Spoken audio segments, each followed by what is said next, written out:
Hello, today let's look at how to stay in the same cell after pressing the enter in Excel.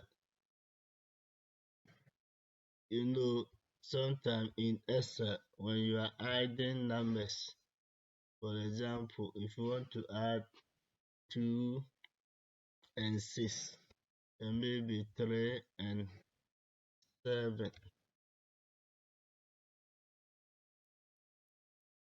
when you add this, if you type equal to sign and click on this and add this, if you press the enter key, you see that the cursor will move down.